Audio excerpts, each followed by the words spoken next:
પ્રભુ ઈસુના ગૌરવી નામમાં આજની સવારની પ્રેમી સલામ. જય મસીહ કી.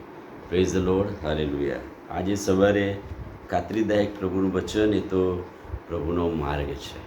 માર્ગ, સત્ય અને જીવન હું છું, એ યોહાનની સુવાર્તાના 14મા અધ્યાય પ્રમાણે આપણે જોતા આવ્યા છે. અને આજે આપણે આ પ્રભુના માર્ગ વિશેની વાત જોઈશું. 4 માર્ગ એ પ્રભુની કૃપાથી બાઇબલમાં જે લખેલા છે એ આપણે જોવાના છે. ને એ ખાતરીદાયક વચન છે. સાંકડો માર્ગ. પહેલી વાત, જીવનમાં જે પહોંચાડે છે તો સાંકડો માર્ગ છે. અને આ માર્ગ વિશે પ્રભુ શું કહે છે? માથેની સુવાર્તા 7મો અધ્યાય 14મું વચન, જીવનનો માર્ગ જીવનમાં પહોંચાડે છે તે સાંકડો માર્ગ છે. એટલે એનો અર્થ એમ થયો કે પહોળો માર્ગ પણ છે, સાંકડો માર્ગ કે જે પ્રભુ ઈસુ ખ્રિસ્ત કે જે મારો માર્ગ છે. અને એ માર્ગમાં થઈને જે કોઈ ચાલે છે તેને તકલીફ, મુશ્કેલીઓ છે, પણ એ સાંકડો માર્ગ જીવનનો માર્ગ છે. અને ચોથી વાત છે, જીવનનો માર્ગ છે. અને એટલે સાંકડા માર્ગમાં જે કોઈ જાય છે તે થોડાક હોય છે. અને પ્રભુ કહે છે કે એ માર્ગ, એ રસ્તો હું છું. લુકની લખેલી સુવાર્તા 23મો અધ્યાય અને 24મા વચન પ્રમાણે, સાંકડા બારણામાં થઈને જવા પ્રયત્ન કરો. અને સાંકડું બારણું એ પ્રભુ ઈસુ ખ્રિસ્ત છે. એ માર્ગ સાંકડો માર્ગ છે. પ્રભુ કહે છે કે માર્ગ, સત્ય અને જીવન હું છું, ત્યારે આ માર્ગ એ સાંકડો માર્ગ છે. બીજી વાત, એ માર્ગ એટલે કે પ્રભુ ઈસુ ખ્રિસ્ત એ જ સાચો, સારો અને ખરો માર્ગ છે.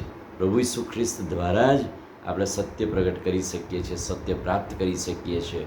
અને એટલા માટે 1 સમુએલ 12:23 કહે છે કે સારો અને ખરો માર્ગ એ ઈશ્વરે બતાવેલો છે.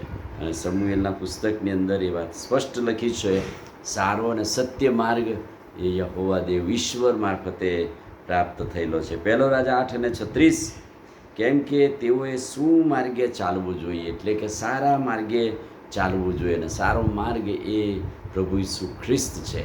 અને એ જ સારા માર્ગે, સત્યના માર્ગે આપણને દોરે છે. પ્રભુ કહે છે કે હું માર્ગ છું.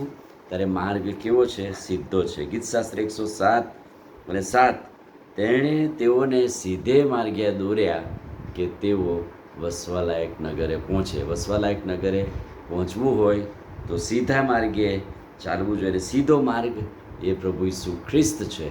અને સીધે માર્ગે જનારા બહુ ઓછા લોકો હોય છે. ગીતશાસ્ત્ર 5:8, મારી આગળ તારો માર્ગ પાધરો કર.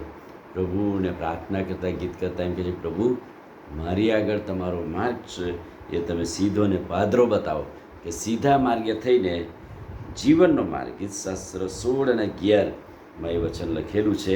હેબ્રીઓનો પત્ર 10મો અધ્યાય અને 20મું વચન,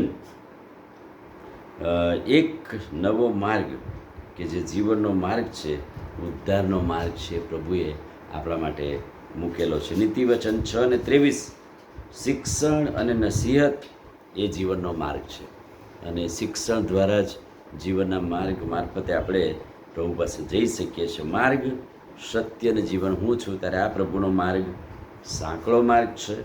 આ પ્રભુનો માર્ગ સારો, ખરો અને પસંદ કરવા યોગ્ય માર્ગ છે. આ પ્રભુનો માર્ગ સીધો માર્ગ છે. સીધા માર્ગે આપણને લઈ જાય છે, આડાવાળા માર્ગે નહીં. પણ આ માર્ગ આખરે આપણને ક્યાં લઈ જાય છે?